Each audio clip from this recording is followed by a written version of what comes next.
अस्सलाम वालेकुम students, welcome to CS with Adnan Moin. आज की वीडियो में हम समझेंगे कि पास पेपर क्वेश्चंस किस तरह अटेम्प्ट करने हैं regarding the topic methods of error detection. इस टॉपिक को एक्सप्लेन करने के लिए मैंने आपके साथ 3 वीडियोस शेयर की थी।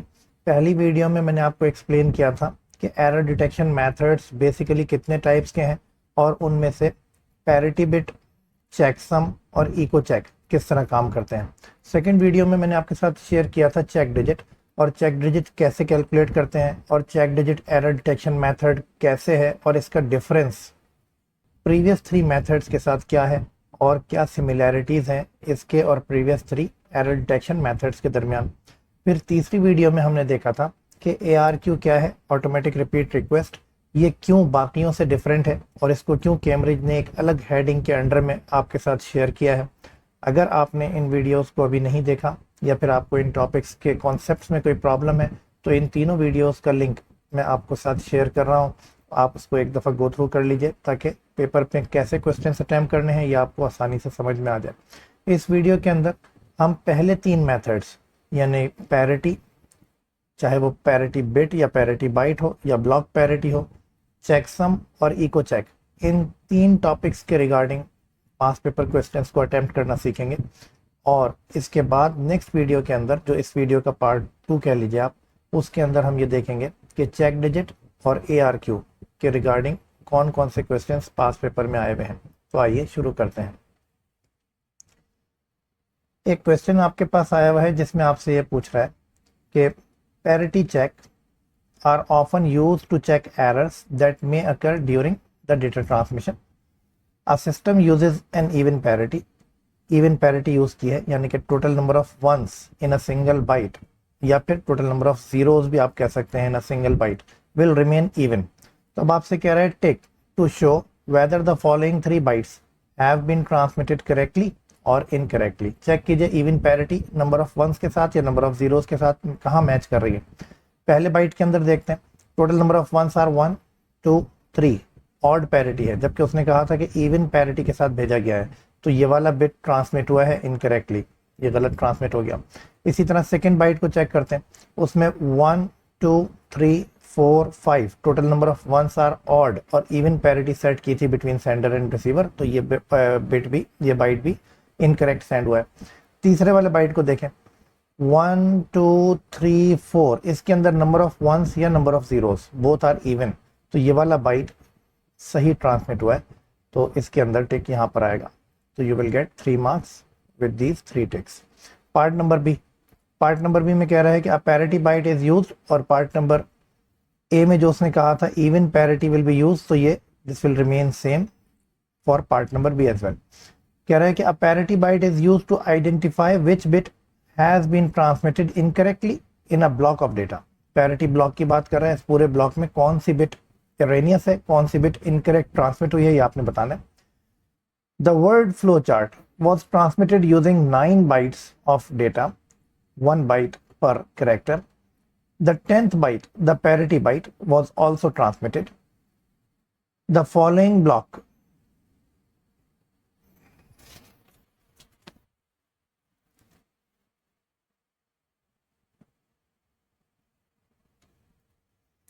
पार्ट बी से स्टार्ट करना है दोबारा, जहां पार्ट ए के तीनों टिक हो जाएंगे उसके बाद part B start. Part B में देखिए, पार्ट बी में कह रहा है कि a parity byte is used to identify which bit has been transmitted incorrectly, कौन सी बिट इनकरेक्ट चली गई है, कौन सी बिट इनकरेक्ट ट्रांसमिट हो गई है, एरेनियस बिट कौन सी है in a block of data. The word flow chart has been transmitted using 9 bytes of data, 1 byte per character. A 10th byte, a parity byte, was also transmitted. एक extra byte which is parity byte, ये भी साथ में transmit किया इसने। फिर कह रहे हैं the following block of data shows all 10 bytes received after transmission. The system uses even parity and column 1 is the parity bit. Even parity use हुई है और आपने ये बताना है कि कौन सी बिट एरेनियस है। तो इसमें हमने क्या किया था, हमने कहा था ब्लॉक पैरिटी में हर रो को आप सेपरेट चेक करें, आपको ये पता चलना चाहिए कि कहाँ पर आपकी एरेनियस बिट आ रही है। तो हर रो के अंदर even number of ones count करें, जहां पर आपको इवन नंबर ऑफ वंस ना मिले समझ जाएं कि ये वाला बाइट, ये वाली रो एरेनियस है। तो अगर मैं रो नंबर 1 यानी कि बाइट नंबर 1 को चेक करूं तो फिर मेरे पास 1 2 3 4, बाइट नंबर 1 इज करेक्ट क्योंकि इसके अंदर 4 नंबर ऑफ वंस हैं, इवन है। Byte number 2 1 2 3 4, byte number 2 is correct. Byte number 3 1 2 3 4 5 6, byte number 3 is correct as well. Byte number 4 W 1 2 3 4 5 6, byte number 4 is correct as well. Byte number 5 में 1 2 3 4, byte number 5 4 ones है, even parity है, correct. Byte number 6 1 2, byte number 6 2 1 है, even parity है, correct. Byte number 7 check करें 1 2 3, bite number 7 में problem है क्योंकि bite number 7 के अंदर नंबर ऑफ वंस आर 3, तो हमने कहा था कि इवन पैरिटी सेट है, तो बाइट नंबर 7 में प्रॉब्लम है। बाइट नंबर 7 के अंदर ऑड पैरिटी सेट हुई हुई है। बाकी बाइट्स को भी देख सकते हैं, लेकिन हमें जो है वो एक इरेनियस रो मिल गई है। बाकियों को चेक कर लेते हैं। 1 बाइट नंबर 8 2 3 4, कोई प्रॉब्लम नहीं है। बाइट नंबर 9 1 2 3 4, बाइट नंबर 9 कोई प्रॉब्लम नहीं है, 4 number of ones, even parity है। पैरिटी बाइट को देखते हैं 1 2 3 4 5 6, ये भी सही। अब हर कॉलम को इंडिविजुअल चेक करते हैं ऊपर से नीचे कि इसके अंदर इवन पैरिटी है कि नहीं है। अगर इवन पैरिटी है तो इसका मतलब यह है कि ये करेक्ट, और अगर इवन पैरिटी नहीं है तो इसका मतलब यह है कि कहीं ना कहीं इसमें प्रॉब्लम है। तो अगर हम इसको ये देखें, फर्स्ट कॉलम को देखते हैं, नंबर ऑफ वंस कितने हैं? 1 2 3 4 5 6 7 8, नंबर ऑफ वंस आर 8, तो column number 1 is correct.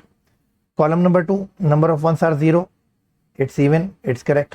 Column number 3, all are ones, तो even, it's correct.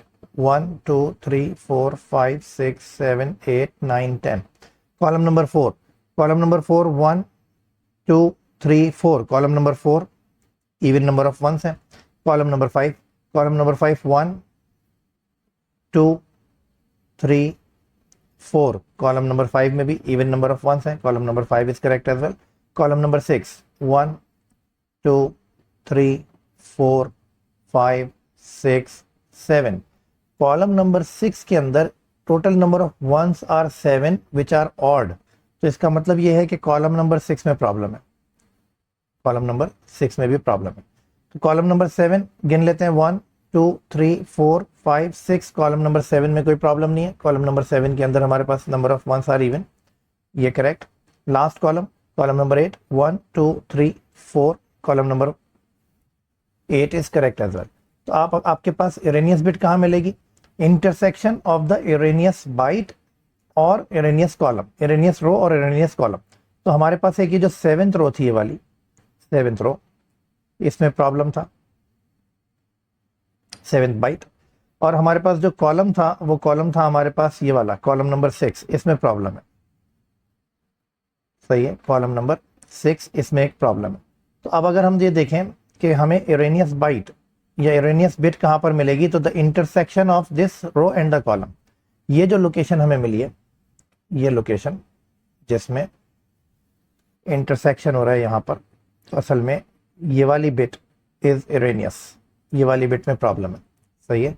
The intersection of bite 7 and column number 6, सही है। तो देखें इसमें क्या कह रहा है, इसमें आपसे ये कह रहा है कि ये बता दो कि one of the bit has been transmitted incorrectly, एक बिट इनकरेक्ट ट्रांसमिट हो गई है, तो write the byte number and the column number of this bit. Byte number बताना है, तो बाइट नंबर 7 था और कॉलम नंबर 6 था, तो यहाँ पर आप लिख दीजिए बाइट नंबर 7 कॉलम नंबर 6। तो बाइट नंबर 7 कॉलम नंबर 6 के अंदर एरर है। पार्ट नंबर 2 में देखें, पार्ट नंबर 2 में कह रहा है कि explain how you arrived your answer in part B1, और ये 2 मार्क्स का है, तो you have to write 2 points, लेकिन एहतियातन मैं आपसे कहता हूँ कि 1 पॉइंट एक्स्ट्रा लिखें, सही है। तो explain how you arrived at your answer at part B1, तो पहला पॉइंट आप ये दें कि बाइट 7, सही है, byte 7 means letter A, transmitted as an odd parity, तो लेटर ए ऑड पैरिटी के साथ चला गया था बाइट 7। दूसरा पॉइंट हम दे सकते हैं कि कॉलम नंबर 6 सही है, this was having odd parity as well, total number of 1 से 7 तो ऑड थे, तो कॉलम नंबर 7 के अंदर कॉलम नंबर 6 में भी एरर है। फिर third point, the intersection of bite 7 and column 6, the intersection of bite 7 and column 6 will indicate the Irenaeus bit और इनकरेक्ट बिट वैल्यू, सही है। तो इन तीन में से कोई भी 2 पॉइंट्स आप लिख दें तो you will get the marks. उसके बाद एक हमारे पास टॉपिक ये जो पार्ट है इस टॉपिक का तो नहीं कह रहा है कि इस बाइनरी को डेनरी में कन्वर्ट कर लीजिए, इस पर हमने पूरी एक वीडियो में आपको एक्सप्लेन कर दिया था। मैं यहाँ डायरेक्ट लिख देता हूँ कि डेनरी वैल्यू विल कम 190, जब आप इसको कैलकुलेट करेंगे तो it will come 190। Part number D, क्योंकि हमारा फिलहाल ये टॉपिक नहीं है इसलिए मैंने डायरेक्ट आंसर आपको बता दिया। Part number D, a parity check may not identify a bit has been transmitted incorrectly. कभी कभार पैरिटी चेक जो है वो डिटेक्ट नहीं कर पाता कि आपके पास एरर आया है कि नहीं आया। कोई एक सिचुएशन ऐसी बता दें, डिस्क्राइब वन सिचुएशन जिसके अंदर ऐसा हो जाए कि पैरिटी डिटेक्ट ना कर सके कि इसके अंदर कोई एरर है कि नहीं है। तो कोई भी एक रीजन लिखें, बहुत सारे रीजन हो सकते हैं। फॉर एग्जांपल आप ये बता सकते हैं कि 2 बिट्स इंटरचेंज, मतलब ट्रांसपोजिशन, एक बिट थर्ड प्लेस पे चला गया, थर्ड बिट फर्स्ट प्लेस पर आ गया। तो if 2 bits will interchange their places then parity will not detect any error. Then अगर इवन नंबर ऑफ बिट्स अपने आप को चेंज कर लें, 2 बिट्स में एरर आ जाए बजाय 1 बिट के 2 बिट्स के अंदर एरर आ जाए, या फिर 4 बिट्स में एरर आ जाए, या फिर 6 बिट्स के अंदर एरर आ जाए, तो भी पैरिटी डिटेक्ट नहीं कर सकेगा। तो even number of bits if they will change their polarity then parity will be unable to detect the error. इसी तरह अगर देयर आर मल्टीपल एरर्स आ जाए इन द सेम बाइट, सही है, तो उसके अंदर भी हम लिख सकते हैं कि that still produces same parity, यानी कि पैरिटी तो कहेगा कि कोई एरर नहीं है लेकिन असल में एरर वहां पर होगा, parity will not detect this error. तो कोई भी एक पॉइंट आप लिख दें, you will get the marks easily.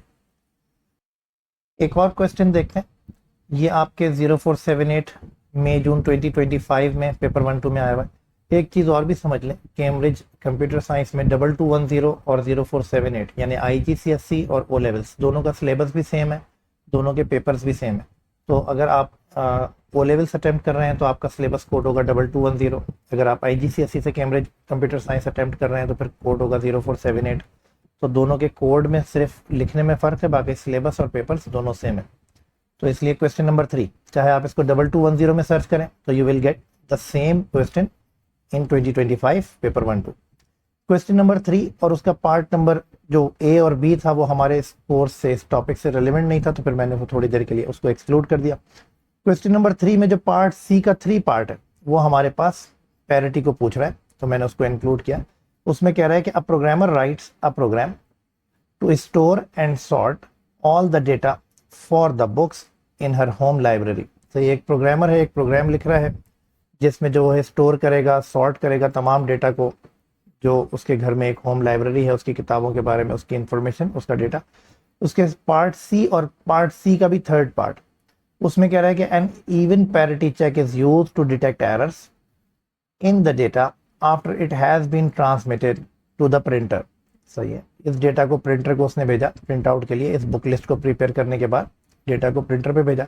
Describe how an even parity check detects an error.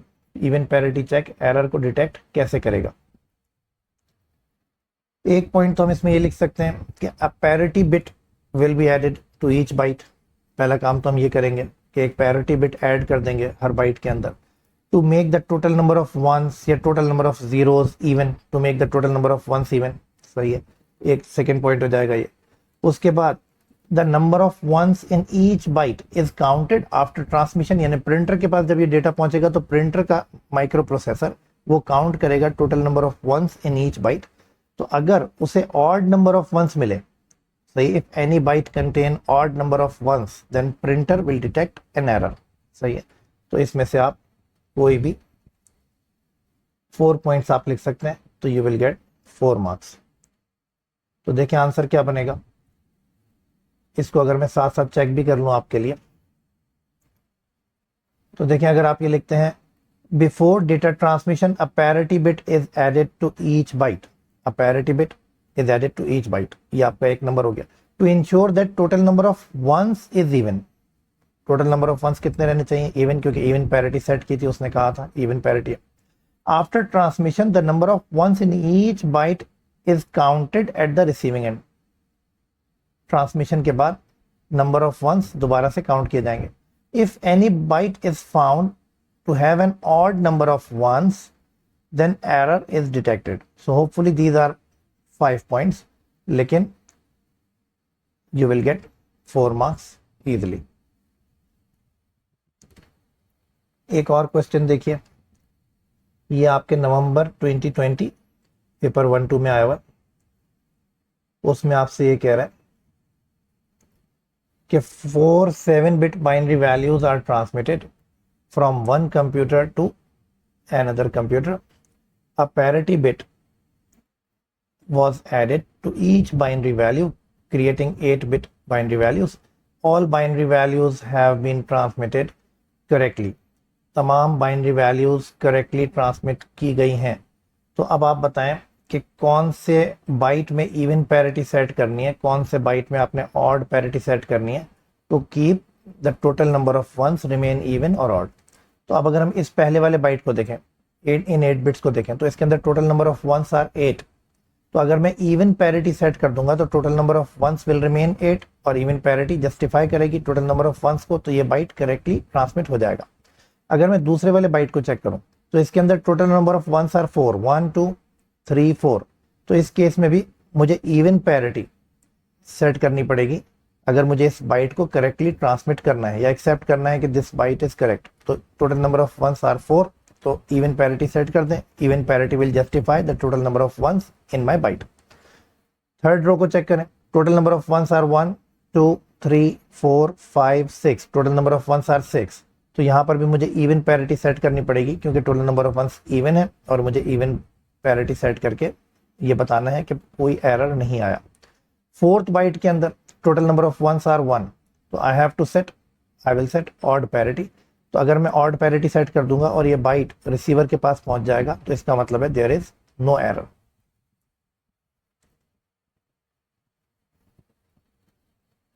ये क्वेश्चन जो पार्ट बी है, ये आपके पास एक तो ये कि नवंबर 2020 में पेपर 1-2 में आया हुआ है और इसमें इसने पूछा हुआ था कि the data will also be checked by using a checksum method. By using a checksum, describe how a checksum can be used to check that the data has been transmitted correctly. आपको checksum को explain करना है और ये same part, same question 5 marks का एक मरतबा और भी आपको मई जून 2025 में पेपर 1-1 में मिलेगा। क्वेश्चन नंबर 4 का बी पार्ट है वहां पर ये। तो अब आपको चेकसम को एक्सप्लेन करना है और 5 मार्क्स हैं, तो at least write 6 points to get these 5 marks. क्या लिखेंगे? एक तो ये कि चेकसम मेथड, ये मैंने आपको पिछली वीडियो में एक्सप्लेन किया था चेकसम के अंदर। उसमें मैंने ये कहा था कि एक वैल्यू है, checksum is a value which we calculate from the data which we are sending. जिस डेटा को हम सेंड कर रहे हैं उसी डेटा की हेल्प से हम एक वैल्यू कैलकुलेट करते हैं, उसको हम कहते हैं checksum value. The value is calculated by using an algorithm. Second point आप ये भी दे सकते हैं कि उस वैल्यू को हम एक स्पेसिफिक टेक्निक, एक स्पेसिफिक एल्गोरिथम के थ्रू फाइंड आउट करते हैं। फिर जो वैल्यू हम फाइंड करते हैं उस वैल्यू को हम अपेंड कर देते हैं to the data to be transmitted. जो डेटा मैं भेज रहा हूं उसके साथ हम उस चेकसम वैल्यू को ऐड कर देते हैं, ठीक है। फिर उसके बाद ये भी आप लिख सकते हैं वो चेकसम वैल्यू हम उसको हेक्साडेसिमल नोटेशन में लिखते हैं, सही है। तो ये भी एक पॉइंट हो सकता है। फिर this value is recalculated after transmission. Transmission के बाद इस वैल्यू को रीकैलकुलेट करेंगे। Then both values will be compared together. एक वो जो सेंडर ने भेजी थी और एक वो जो रिसीवर ने खुद से कैलकुलेट की है, क्योंकि एल्गोरिथम दोनों के साथ शेयर्ड था। तो ये वैल्यू कंपेयर की जाएगी, कैलकुलेटेड वैल्यू विद द वो वैल्यू जो सेंड की थी सेंडर ने, उनके साथ। अगर ये दोनों वैल्यूज मैच कर जाती हैं तो फिर इसका मतलब यह है कि योर डेटा इज करेक्ट, और अगर ये वैल्यूज मैच नहीं करती तो it means data is incorrect. तो अब देखें इन पॉइंट्स को अगर आप फॉर्मुलेट करेंगे in form of paragraph, so let me check. Before transmission a checksum value is calculated from the data, so you will get 1 mark for this point by using an specific algorithm, एक specific technique के through, and this value is appended, इस value को हम add कर देते हैं to the data to be transmitted. After transmission the receiver recalculates the checksum, receiver इस checksum को recalculate करेगा from the received data using the same algorithm, the original and recalculated values are then compared, इसको हम compare करते हैं. If values match data has been transmitted correctly, but if they do not match तो these are 20 points. तो आप दोनों लिखेंगे तो 2 मार्क्स नहीं मिलेंगे. अगर आप सिर्फ इसको यहीं तक लिख देते हैं कि data has been transmitted correctly, so fine. या but if they do not match, अगर कोई ये नहीं लिखता data has been, if the values match आप लिखते हैं if they do not match and error is detected, तो इसका भी एक ही नंबर होगा. दोनों एंटी पॉइंट्स हैं और पेपर में एंटी पॉइंट्स 1 पॉइंट काउंट होते हैं. सही है. तो अगर आपने ये लिखा है कि अगर वैल्यू मैच कर जाती है तो डेटा करेक्ट ट्रांसमिट हो गया है, और अगर वैल्यूज मैच नहीं करती तो डेटा इनकरेक्ट है, these two are twenty points. तो I will count them as 1. तो देखें ये 6 पॉइंट्स हो गए. 1 2 3 4 5 6. तो अगर ये 6 मार्क्स तक का भी आ गया ये क्वेश्चन, तो आप इसी पैराग्राफ को एज नोट्स अपने पास सेव कर लीजिए. तो आप इसको याद कर लें, एक मरतबा जहन में बिठा लें इन पॉइंट्स को. तो अगर ये 6 मार्क्स तक का भी आता है तो you will gate 6 marks easily. For the time being तो 5 मार्क्स यू विल गेट. एक और क्वेश्चन चेक करें. उसमें ये कह रहा है कि a self driving tractor shows seed and harvest crops for a farmer. एक सेल्फ ड्राइविंग कार है, एक सेल्फ ड्राइविंग ट्रैक्टर है. Moves automatically through the field. खुद ब खुद ये ऑटोमेटेड सिस्टम्स का एक सवाल है, उसका एक पार्ट हमारे इस एरर डिटेक्शन से रेलिवेंट था तो मैंने खाली उसको पिक कर लिया.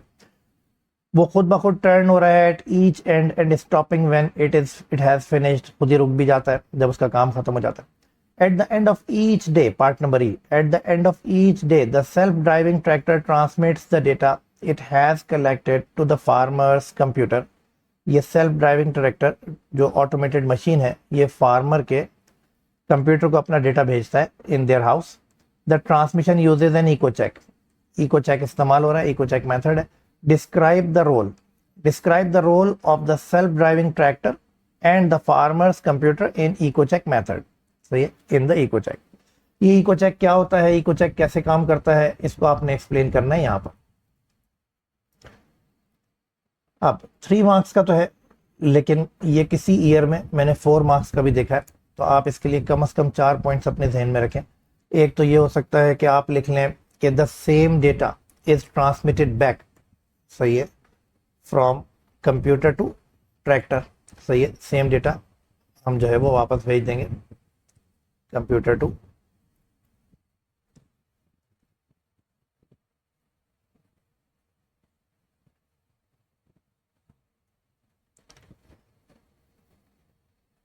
स्टार्ट. अभी तो ये 3 मार्क्स का क्वेश्चन है, लेकिन ये कभी मुझे पास पेपर्स में 4 मार्क्स तक का भी नजर आया है. तो कम से कम आप 4 पॉइंट्स अपने ध्यान में रखें. पहला पॉइंट ये हो सकता है कि इको चेक है, उसमें होता ये था कि जो डेटा रिसीवर के पास आया है, रिसीवर एज इट इज उस डेटा को सेंडर के पास वापस भेज देता है. The same data is transmitted back from computer to the tractor. क्योंकि ट्रैक्टर सेंडर था और कंप्यूटर रिसीवर था, तो कंप्यूटर ने उस डेटा को एज इट इज वापस ट्रैक्टर के पास भेज दिया. ट्रैक्टर क्या करेगा, tractor will compare this data with the original data. जो उसके पास डेटा था वो इस कॉपी को उस ओरिजिनल से मैच करेगा. अगर ये दोनों आइडेंटिकल हैं देन नो एरर. सही है, और अगर ये आइडेंटिकल नहीं है तो फिर एरर डिटेक्टेड. तो अगर ट्रैक्टर ये देखेगा कि ये दोनों सेम है तो फिर एक्नॉलेजमेंट भेज देगा या कंफर्मेशन भेज देगा ऑफ एक्यूरेसी कि नो एरर इज देयर. या फिर ये है कि अगर दोनों सेम ना हुए तो फिर ट्रैक्टर जो है वो एक एरर मैसेज भेजेगा और उसके बाद डेटा को भी दोबारा से रीसेंड कर देगा ताकि जो है वो फिर दोबारा सही उसके पास पहुंच जाए. तो देखें क्या आंसर बनेगा. Once it received the data collected by the self-driving tractor, it immediately transmit exact same data back to the tractor. सही है, जो डेटा कलेक्ट किया था सेल्फ ड्राइविंग ट्रैक्टर से कंप्यूटर ने उसको वापस भेज दिया back to the tractor. Tractor क्या है, ट्रैक्टर खुद सेंडर था, तो tractor receives the data and compares it. सही है, ट्रैक्टर इस डेटा को रिसीव करेगा and compare with the original data. If both datas are completely identical, अगर ये दोनों आइडेंटिकल हैं, no error has occurred. No error has occurred. और ये फिर एक एंटी पॉइंट है कि how ever if the data is different the tractor detects an error, transmit an error alert and resend the data again. तो ये आपका एक एंटी पॉइंट है. तो यहाँ तक भी अगर आप लिख लेते हैं तो enough, you will gate 4 marks. सही है, और अगर आपने जो है वो कंप्लीट पैराग्राफ करना है तो ये एंटी पॉइंट है, आमतौर पे इसके मार्क्स मिलते नहीं है, लेकिन कभी रेयरली ये एंटी पॉइंट काउंट हो जाता है, इसलिए मैं इसको अभी for the time being count नहीं कर रहा, लेकिन for the sake of safety अगर आप लिखना चाहें तो ये एक अच्छी प्रैक्टिस है। वरना ये 4 पॉइंट्स इसके अंदर हैं, तो अगर ये क्वेश्चन 4 मार्क्स का भी आया तो you will gate 4 marks by writing these 4 points. Part 2, another method for error checking is a parity block. ये पैरिटी ब्लॉक हमने पिछले पार्ट में भी देखा था, लेकिन यहाँ पर डिफरेंट तरीके से पूछ रहा है, इसलिए मैंने इसको दोबारा इंक्लूड किया। The table shows 7 bytes that are transmitted using an odd parity. Odd parity के साथ 7 बाइट्स भेजें। Parity bit has been completed for each byte. Parity bit इन्होंने कंप्लीट कर दी है और आपसे कह रहे हैं पैरिटी बाइट कंप्लीट कर दें। पैरिटी बाइट आप कंप्लीट कर दें। ये आपने ध्यान में रखना है कि ऑड पैरिटी रखनी है आपने, तो नंबर ऑफ वंस को ऑड चेक करना है, ऑड रखना है। तो देखें 1 2 3 4, number of ones are even 4, we will put 1 ताकि ये ऑड हो जाए। बिट 7 में देखें 1 2 3 4 5, number of ones are already odd, so no need to put 1, 0 कर दें। बिट 6 1, तो number of ones are already odd, 0। Bit 5, number of ones are already odd, no need to put 1। Number of ones 1 2 3 4, number of ones are even, तो I have to make them odd, तो मैंने यहाँ 1 लगा दिया ताकि ये number of once odd हो जाए। देन बिट 3 1 2 3 4 5, तो number of ones were already odd, so no need to put 1 here, they will remain odd.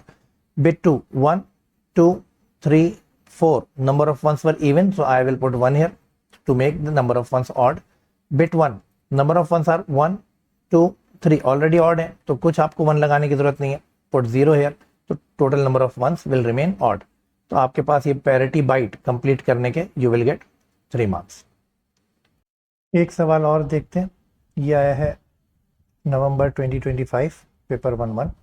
उसमें आपसे ये कह रहा है कि an employee of a company sells houses, he send images of the houses to his company, an echo check is used to check for errors after the image has been transmitted, draw and annotate. ये 2023 से एक बहुत एक नया trend चला है कि आपसे एनोटेट यानी with the help of diagrams, with the help of block diagram आपको जो है वो एक्सप्लेन करना है एक फिनोमिना को, और अक्सर स्टूडेंट इसमें मार्क्स नहीं ले पाते, पूरे सिनेरियो को समझते नहीं हैं, और फिर एक चीज़ नई है उसमें कैसे डायग्रामेटिकली बहुत ही short either a single word or compound words के साथ मार्क्स लेने हैं, ये बहुत प्रॉब्लम में आ जाते हैं।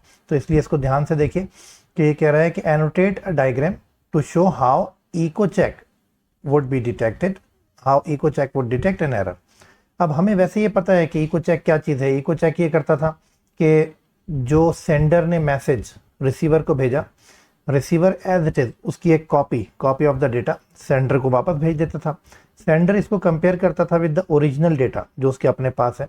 अगर वो दोनों सेम है तो फिर सेंडर एक्नॉलेजमेंट भेज देता था कि डेटा इज करेक्ट, और अगर वो मैच नहीं करते तो फिर सेंडर जो है वो एक एरर मैसेज भेजेगा और फिर उसके बाद डेटा को रीसेंड करेगा। ये सारा सिनेरियो है।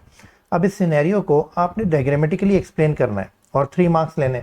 तो फिर आप क्या करें, सबसे पहले जो सिनेरियो आपने अभी थ्योरी में मुझसे सुना उसी के अकॉर्डिंग आप इसको ड्रॉ करें कि आपके पास एक जो है वो सेंडर होना चाहिए। तो यहां पर हमारे पास आ गया सेंडर, इसने डेटा भेजना है, तो फिर आप यहां पर एक और ब्लॉक बना दें अंदर, उसको जो है वो यहां बता दें कि डेटा,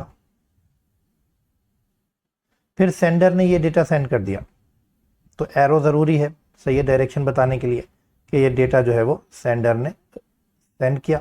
यहां पर है रिसीवर,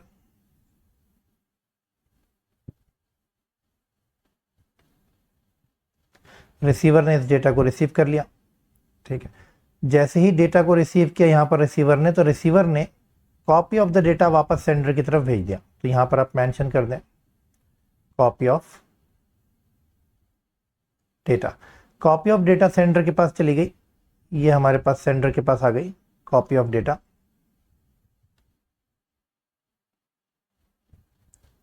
अब सेंडर ने क्या करना है, सेंडर ने इन दोनों के दरमियान कंपैरिजन करना है कि क्या ये दोनों सेम है कि नहीं है। तो अब यहां पर आप लिख दें compare data with copy of data. सही है। अब अगर तो ये करेक्ट है अगर ये मैच कर जाते हैं तो फिर यहाँ पे एक एरो डाल दें, इफ बोथ आर सेम